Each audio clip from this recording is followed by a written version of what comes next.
نیکوکار شخص تھا، تو اللہ جل وعلا نے حضرت جبریل علیہ السلام کو فرمایا، جبریل جاؤ اس بستی کو الٹ دو۔ جبریل آئے تو اس میں ایک ایسا شخص تھا جس نے 80 سال نیکیاں کی اور پل پر گناہ نہیں کیا، آنکھ جھپکنے میں بھی گناہ نہیں کیا۔ جبریل امین علیہ السلام نے اللہ پاک سے رابطہ کیا، عرض کی مالک اسے بھی ظاہر ہے جس کی اتنی نیکیاں، آپ اندازہ تو لگائیں 80 سال کا عابد ہو اور آنکھ جھپکنے میں بھی گناہ نہ ہو، نیکیاں ہوں، کتنا متقی ہوگا۔ تو اللہ عز و جل نے فرمایا جبریل پہلے، مفہوم اس کا یہ ہے جبریل پہلے اسے تباہ کرو، پہلے اسے۔ اب ظاہر ہے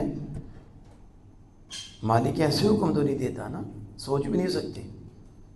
تو راز پہ مالک نے واضح کر دیا کہ اس کے سامنے میری مخالفت ہوتی رہی، میرے خلاف عمل کرتے رہے، روکنا تو بڑی دور کی بات تھی، اس کے ماتھے کے تیور بھی نہیں بدلے، اس کے ماتھے پہ کوئی اثر بھی نہیں آیا۔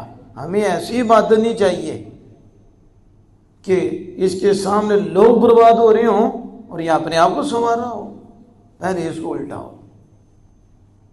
اصل یہ تو عادت ہے کہ گائے بگائے حکمت اور دنائی سے اچھے کام کا حکم دیتے رہیں، برائی سے روکتے رہیں۔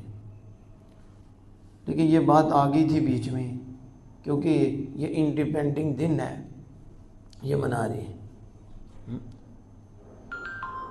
تم ہوتے نا، تم عرصہ گزر کے کشمیر نہیں لکھ سکتے، تم نے پاکستان لینا تھا، تم نے طوطے بجا کے پاکستان لینا، ڈانس کر کے پاکستان لیا، ظالموں۔